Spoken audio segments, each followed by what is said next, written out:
पृथ्वी एकमात्र ऐसा ग्रह है जहां जीवन है। हमारे सौरमंडल से लेकर के अब तक वैज्ञानिकों द्वारा खोजे गए 7000 ग्रहों में जीवन का एक भी निशान हमें नहीं मिला है। हमें यह भी नहीं पता है कि हमारी पृथ्वी पर जीवन आया कैसे। वैज्ञानिक मानते हैं कि 3 अरब साल पहले पृथ्वी के समुद्रों में से जीवन की शुरुआत हुई और धीरे धीरे फिर और जीव पनपते गए और आज पृथ्वी पर करोड़ों तरह की प्रजातियां हैं। इस तरह की डाइवर्सिटी हमें कहीं और देखने को नहीं मिलती है। इसके अलावा हमें यह भी नहीं पता है कि पृथ्वी पर जीवन कैसे बना, कैसे डीएनए और जीन्स बने और कैसे आज हम इंसान इस पृथ्वी पर हैं। ये सभी सवाल आज भी हमारे दिमाग को हिलाकर रख देते हैं। इन्हीं सभी सवालों को जानने के लिए कई देशों ने स्पेस मिशन लॉन्च किए। नासा ने हबल से लेकर के केपलर, टेस और जेम्स वेब टेलीस्कोप लॉन्च किए जो सीधा ग्रहों को देखकर उनकी प्रॉपर्टीज को जान सकें। इसके साथ साथ ऐसे भी मिशन लॉन्च हुए जो ग्रहों और उनके चंद्रमाओं पर जाकर के जीवन की तलाश करते हों। टाइटन पर गया हुइजन प्रोब और बृहस्पति और उसके चांद पर गया जूनो प्रोब। सभी मिशन विशाल ग्रह के चंद्रमाओं पर जीवन की खोज के लिए गए, पर अब तक हमें जीवन के कोई खास सबूत नहीं मिले। हमने वहां पानी और एटमॉस्फेयर और बर्फ जैसी जीवन को जिंदा रखने वाली कई चीजें देखी, पर कोई खास ऐसी चीज अभी तक नहीं खोज पाए जो हमारी मदद कर सके। पर वैज्ञानिकों ने ग्रहों और चंद्रमाओं के अलावा सौरमंडल में मौजूद उल्कापिंडों यानी एस्ट्रॉइड्स को भी इस काम के लिए चुना और उस पर मिशन किए। इन मिशन में एस्ट्रॉइड पर ऐसे प्रोब भी शामिल हैं जो उनके सैंपल सीधा पृथ्वी पर ला सकते हैं। इन सैंपल को पृथ्वी पर और बारीकी से पढ़ा जा सकता है। ऐसा ही एक मिशन साल 2016 में लॉन्च किया गया जो पृथ्वी से 150 साल बाद टकराने वाली एक उल्कापिंड पर गया और वहां से उसके सैंपल लेकर साल 2023 में पृथ्वी पर आया। अब वैज्ञानिकों ने उन सैंपल में हैरान कर देने वाली चीजें खोजी हैं जिनसे पूरी साइंस फील्ड में एक नया बदलाव आ गया है। पहली बार किसी एस्ट्रॉइड में ऐसे मिनरल्स और मटेरियल मिले हैं जो पृथ्वी पर जीवन के पूरे इतिहास को बता सकते हैं। अब तक का सबसे कॉम्प्लेक्स और मिस्टीरियस सवाल कि जीवन कैसे बना और कहां से आया, ये भी इस उल्कापिंड से सॉल्व हो सकता है। तो आखिर ये उल्कापिंड यानी एस्ट्रॉइड कौन सी है और इस पर ऐसा क्या मिला है जो नासा से लेकर हर साइंटिस्ट के होश उड़ा रहा है। तो इन्हीं सभी बातों को जानने के लिए चलिए मेरे साथ एक और ब्रह्मांड की यात्रा पर, जहां हम पहली बार एक उल्कापिंड यानी एस्ट्रॉइड पर उतरेंगे और उसके पूरे स्ट्रक्चर से लेकर उसकी पॉसिबल थ्योरीज और हर बात को गहराई से समझेंगे। तो इस यात्रा में अंत तक जरूर रहिएगा, नहीं तो आप बहुत कुछ मिस कर देंगे। तो चलिए अपनी ये यात्रा शुरू करते हैं। हमारे सोलर सिस्टम में करोड़ों एस्ट्रॉइड और कॉमेट्स हैं जो कि सूर्य की परिक्रमा करते हैं, पर अब तक हम इनमें से 13 लाख एस्ट्रॉइड्स की ही पहचान कर पाए हैं। मंगल ग्रह और जुपिटर के बीच में बना एस्ट्रॉइड घेरा और नेपच्यून के बाद कुइपर बेल्ट में लाखों उल्कापिंड हैं जो किसी भी समय अपनी ऑर्बिट भटक कर किसी भी ग्रह पर टकरा सकते हैं। ज्यादातर एस्ट्रॉइड जुपिटर पर टकराते हैं। विशाल ग्रह और मास के कारण इसकी ग्रेविटी इतनी ज्यादा है कि कई एस्ट्रॉइड इसकी सतह पर टकराकर खत्म हो जाते हैं। पर कई बार ऐसे उल्कापिंड भी हैं जो इन विशाल ग्रहों से बचकर पृथ्वी की ओर आ जाते हैं। इन्हें नियर अर्थ एस्ट्रॉइड्स कहा जाता है। वैज्ञानिक लगातार इनकी मॉनिटरिंग करते हैं। ऐसा ही एक नियर अर्थ एस्ट्रॉइड है बेनू, जो कि आकार में आधा किलोमीटर है। नासा की माने तो आज से ये 157 साल बाद पृथ्वी पर टकरा सकता है। इसके पृथ्वी पर टकराने के चांसेस बाकी खोजी गई एस्ट्रॉइड से काफी ज्यादा हैं। इसी वजह से साल 2016 में इसे और करीब से जानने के लिए एक मिशन लॉन्च किया गया, जिसका काम इस उल्कापिंड के सैंपल को पृथ्वी पर लाना था। वैज्ञानिकों ने इसके सैंपल से इसकी बनावट, इसके स्ट्रक्चर और इसमें मौजूद एलिमेंट्स और मिनरल्स को एनालाइज किया और पाया कि इस उल्कापिंड में ऐसी चीजें मौजूद हैं जो कि पृथ्वी पर जीवन के रहस्य को बता सकती हैं। इससे ये पता चल सकता है कि आखिर शुरू में हमारे सौरमंडल और पृथ्वी पर जीवन के कितने चांस थे और क्या कहीं ऐसी ही उल्का के टकराने से हमारी पृथ्वी पर जीवन की शुरुआत हुई। 8 सितंबर 2016 को नासा ने अपना पहला एस्ट्रॉइड मिशन लॉन्च किया, जिसका काम किसी एस्ट्रॉइड पर जाकर के उसके सैंपल को कलेक्ट कर सीधा पृथ्वी पर आना था। लॉन्च होने के करीब 1 साल तक पृथ्वी की परिक्रमा करने के बाद और ग्रेविटी असिस्ट यानी पृथ्वी की ग्रेविटी से अपनी स्पीड बढ़ाते हुए ओसाइरस रेक्स दिसंबर 2018 को बेनू के पास पहुंचा। उसके बाद उसने इस उल्का को एनालाइज करना शुरू कर दिया और ये जगह ढूंढने की कोशिश की जहां से इसका एकदम सही सैंपल कलेक्ट किया जा सके। सैंपल कलेक्शन में ऐसी जगह की जरूरत थी जो एकदम समतल हो और यहाँ नासा का प्रोब बिना किसी परेशानी के अपनी आर्म की मदद से सैंपल को कुछ ही सेकंड में कलेक्ट करके वापस फिर से पृथ्वी पर आ सके। इन सभी बातों को यहाँ पर देखना था। बेनू की सतह एकदम पथरीली है और यहाँ कई बड़े पत्थर भी पड़े हुए हैं। इसी वजह से पूरे एस्ट्रॉयड को मैपिंग करने में ओसाइरस रेक्स को 2 सालों का समय लगा। नासा की टीम ने बेनू के नॉर्थन हिस्से में एक क्रेटर खोजा जहां ओसाइरस रेक्स आराम से अपनी आर्म से सैंपल कलेक्ट कर सकता था। इस साइट को नाइट एंगल नाम दिया गया। फिर 20 अक्टूबर 2020 को प्रोब ने अपनी स्पीड कम की और एस्ट्रॉयड की सतह पर धीरे धीरे आकर के अपनी रोबोटिक आर्म से मात्र 6 सेकंड तक कांटेक्ट किया। इस मैन्यूवर को टच एंड गो का नाम दिया गया। इसमें आर्म ने तुरंत ही सरफेस पर पहुंचकर नाइट्रोजन गैस का धमाका किया, जिससे बेनू की सतह से धूल और पत्थर के कण उछले और फिर आर्म में लगे कनेक्शन हेड ने उन्हें पकड़ लिया।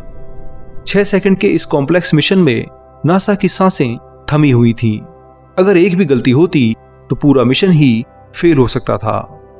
सेंसर ने जैसे ही कंफर्म किया कि सैंपल इकट्ठा हो चुका है तो यह यान सतह से तेजी से दूर हो गया। नासा ने फिर 2 दिन बाद यानी 22 अक्टूबर 2020 को इस प्रोब के सैंपल कलेक्शन हेड की इमेज देखी तो कंफर्म हो गया कि ओसाइरस रेक्स ने बेनू की कुछ धूल और पार्टिकल्स पूरी तरह कैप्चर कर लिए हैं। हालांकि उस समय नासा को कुछ छोटे कण इस हेड से लीक होते हुए भी दिखाई दिए, जिसके बाद इसे पूरी तरह से क्लोज कर दिया गया। इस पूरी प्रक्रिया में 60 ग्राम की रिक्वायरमेंट की जगह प्रोब ने 250 ग्राम तक सैंपल कलेक्ट कर लिया था। ये नासा की उम्मीद से बहुत ज्यादा था, इसलिए वैज्ञानिक इससे काफी खुश थे। खैर, सैंपल कलेक्ट होने के बाद अब बारी थी इसे पृथ्वी पर भेजने की। करीब 6 महीने बाद 7 अप्रैल 2021 को इसने बेनू का लास्ट फ्लाईओवर किया और फिर धीरे से इस उल्कापिंड से दूर हो गया। 33 दिन बाद 10 मई 2021 को फिर ओसाइरस ने अपने मेन इंजन को फुल थ्रोटल पर करीब 7 मिनट तक फायर किया। ये लॉन्च होने के बाद दूसरा सबसे इंपॉर्टेंट मैनूवर था। 7 मिनट के फुल थ्रोटल के बाद करीब 1000 किलोमीटर प्रति घंटे की स्पीड से ये पृथ्वी की ओर बढ़ गया। इसे पृथ्वी पर आने में 2.5 साल लगने वाले थे। सूर्य की 2 बार परिक्रमा लगाने के बाद ओसाइरस रेक्स 24 सितंबर 2023 को पृथ्वी की लो अर्थ ऑर्बिट में आता है और फिर अपने कैप्सूल को, जिसमें बेनू का सैंपल था, उसे पृथ्वी के एटमॉस्फेयर में रिलीज कर देता है। करीब 44,500 किलोमीटर प्रति घंटे की स्पीड से कैप्सूल सीधा पृथ्वी के एटमॉस्फेयर को चीरते हुए सतह की ओर आने लगता है। इतनी तेज स्पीड के कारण कैप्सूल में जबरदस्त फ्रिक्शन पैदा होता है, जिससे उसका तापमान हजारों डिग्री सेल्सियस तक पहुंच जाता है, पर हीट शील्ड के कारण इसे कुछ नहीं होता। री एंट्री करने के बाद अब बारी थी इस कैप्सूल की स्पीड कम करने की, तो इसके लिए इसमें लगे पैराशूट खुलते हैं और डिसेंट स्पीड कम होती जाती है। उसके बाद ये यूटा राज्य में बने अपने ट्रेनिंग सेंटर में सफलतापूर्वक लैंड होता है और नासा की टीम फिर कैप्सूल को कलेक्ट करके उसे अपनी लैब में ले जाती है। अब बारी थी सैंपल को पढ़ने की, ये जानने की कि वेनू की सतह किससे बनी है और क्या इसमें सच में हमारे सौरमंडल का इतिहास छुपा है और जीवन पृथ्वी पर कैसे आया, क्या इसे भी जाना जा सकता है। हमारी पृथ्वी पर जीवन के लिए प्रोटीन बहुत जरूरी है। इसके बिना किसी भी जीव की ना तो ग्रोथ हो सकती है, ना तो वह कोई मूवमेंट कर सकता है और ना ही किसी बीमारी से लड़ सकता है और ना ही कुछ सोच सकता है। जीवन के लिए प्रोटीन बहुत जरूरी है और ये प्रोटीन बनता है अमीनो एसिड से, जो कि छोटे मॉलिक्यूल्स होते हैं। इनसे जुड़कर ही एक प्रोटीन बनता है। पृथ्वी पर जीवन के लिए 20 तरह के अमीनो एसिड्स जरूरी हैं, जिनके बिना जीवन एक पल भी नहीं चल सकता है। वेनू के सैंपल में 14 अमीनो एसिड मिले हैं, जिससे ये पता चलता है कि एस्ट्रॉयड ही शायद अरबों साल पहले पृथ्वी पर जीवन के लिए जिम्मेदार हो सकती है। पर सबसे हैरान करने वाली बात यह है कि अमीनो एसिड, जो कि 2 फॉर्म में एग्जिस्ट करता है, जिसमें उसकी दूसरी फॉर्म पूरी तरह उसकी मिरर इमेज होती है, यानी शीशे में जो हमें अपना दूसरा रूप दिखाई दे, उसी तरह अमीनो एसिड का भी दूसरा रूप होता है। इन दोनों को वैज्ञानिक लेफ्ट हैंडेड और राइट हैंडेड फॉर्म में डिवाइड करते हैं। पृथ्वी पर जितने भी जीव हैं, उन सभी में जो प्रोटीन है वो लेफ्ट हैंडेड अमीनो एसिड से बने हैं। हमें राइट हैंडेड फॉर्म का हार्डली ही कोई लिविंग जीव मिला हो, पर बेनू पर जो हमें 14 अमीनो एसिड मिले हैं वो दोनों ही फॉर्म में एग्जिस्ट करते हैं। उनकी लेफ्ट और राइट हैंडेड फॉर्म दोनों बराबर मात्रा में हैं। वैज्ञानिक इसके जरिए ये मानते हैं कि जब पृथ्वी पर जीवन की शुरुआत हुई होगी तो अमीनो एसिड दोनों ही फॉर्म में बराबर मात्रा में होंगे। पर ऐसा क्या हुआ कि आज जब हम पृथ्वी पर किसी भी लिविंग ऑर्गेनिज्म को देखते हैं तो उसके अंदर केवल एक ही फॉर्म यानी लेफ्ट हैंडेड अमीनो एसिड मिलते हैं, राइट फॉर्म का कोई नामो निशान नहीं है। तो आखिर लाइफ ने केवल लेफ्ट हैंडेड फॉर्म को ही क्यों चुना, राइट को क्यों इग्नोर कर दिया? ये सवाल अभी तक अनसुलझा है और हो सकता है कि वेनू और दूसरी एस्ट्रॉइड के सैंपल से इसे भी डिकोड कर लिया जाए। खैर, इसके अलावा वेनू के सैंपल में 5 न्यूक्लियोबेसिस भी मिले हैं जो कि मिलकर के हमारे डीएनए और आरएनए को बनाते हैं। डीएनए जहां जेनेटिक इंफॉर्मेशन को कैरी करता है जिससे लाइफ कंटिन्यू चलती है, वहीं आरएनए के जरिए अमीनो एसिड असेंबल होते हैं जिससे प्रोटीन बनता है। वेनू एस्ट्रॉइड में मिले ये न्यूक्लियोबेसिस हमें बताते हैं कि पृथ्वी पर लाइफ के पनपने से पहले हमारे सौरमंडल में लाइफ जरूर रही होगी। हो सकता है कि इन एस्ट्रॉइड की टक्कर से पृथ्वी पर ये मॉलिक्यूल्स आए और फिर यहाँ जीवन की शुरुआत हुई। इसके साथ साथ वेनू पर अमोनिया की भी हाई कंसंट्रेशन मिली है। ये पृथ्वी की मिट्टी में मिलने वाले अमोनिया की मात्रा से 100 गुना ज्यादा है। अमोनिया लाइफ के लिए सबसे इंपॉर्टेंट है। इसमें मौजूद नाइट्रोजन की मदद से अमीनो एसिड के साथ साथ डीएनए और आरएनए का भी निर्माण होता है। सेल्स में एनर्जी और हर लिविंग चीज की ग्रोथ के लिए अमोनिया जिम्मेदार है। तो वेनू के सैंपल में ये काफी मात्रा में है, जिससे वैज्ञानिक ये आकलन लगा रहे हैं कि शुरुआती पृथ्वी पर जीवन के पनपने के लिए अमोनिया शायद कॉमेट्स या एस्ट्रॉइड्स के टकराने से पृथ्वी पर आई होगी और फिर इससे यहाँ जीवन का आरंभ हुआ होगा। इसके अलावा नासा की टीम ने वेनू में 11 मिनरल्स को ट्रेस किया है। इनमें से अधिकतर सॉल्ट्स हैं जो पानी के किसी समय भाप बनने यानी एवापोरेशन की वजह से बेरू में बच गए हैं। इस उल्कापिंड में ये मिनरल्स एक गुच्छे की तरह एक दूसरे से जुड़े हैं और क्रिस्टल की शेप में हैं। हालांकि वैज्ञानिकों ने इससे पहले भी ये गुच्छे यानी ब्राइन्स को ड्वार्फ प्लैनेट सेरस और सनी के चंद्रमा इनसेलेडस में खोजा है, पर वेनू का सैंपल सबसे स्पेशल है। इसमें पहली बार स्पेस में इवेपोरेशन के कंप्लीट रिकॉर्ड हैं कि ये कैसे स्टार्ट हुआ और कैसे साल्ट बने, ये सब वेनू में है, जिसे अगर नॉर्मली रिकॉर्ड किया जाए तो हजारों साल लगेंगे। मगर वेनू के सैंपल की वजह से हमें आसानी से पूरे प्रोसेस की जानकारी मिल गई है। इन मिनरल से ये पता चलता है कि वेनू कभी जिस ग्रह का हिस्सा होगा और जिससे टूटकर ये उल्कापिंड बना होगा, उस ग्रह में बर्फ या पानी जरूर रही होगी। अरबों साल पहले किसी ग्रह से टूटकर बने इस उल्कापिंड से ये पता चलता है कि सोलर सिस्टम के शुरुआती दिनों में कई ग्रहों और चंद्रमाओं में पानी की केमिकल रिएक्शन जारी थी। ये भी हो सकता है कि वेनू जैसे कई उल्कापिंड शुरुआती पृथ्वी से टकराए और फिर वहां से लाइफ को सपोर्ट करने वाले मिनरल्स हमारी पृथ्वी पर आ गए, जिससे यहाँ जीवन की शुरुआत हुई। फिलहाल ओसाइरस रेक्स मिशन में वेनू के सैंपल से हमें बहुत कुछ जानने को मिला। इससे हमें वेनू पर लाइफ तो नहीं मिली, पर यह पता चला कि शुरुआती समय में जब सोलर सिस्टम नया था और पृथ्वी पर लगातार एस्ट्रॉइड्स और कॉमेट्स टकराते थे, तो हो सकता है कि इन एस्ट्रॉइड्स के कारण पृथ्वी पर जीवन को पनपने वाले कार्बन कंपाउंड आए, जिससे फिर यहाँ अमीनो एसिड बने और फिर उससे धीरे धीरे जीवन का विस्तार हुआ। वेनू में मिले मिनरल्स और सॉल्ट से पता चलता है कि पृथ्वी पर वास्तव में पानी उल्कापिंडों की जबरदस्त टक्कर से आया है। स्पेस में मौजूद वाटर रिच कॉमेट्स और एस्ट्रॉइड के कारण शायद पृथ्वी पर पानी आया और इस पानी में जीवन की शुरुआत हुई।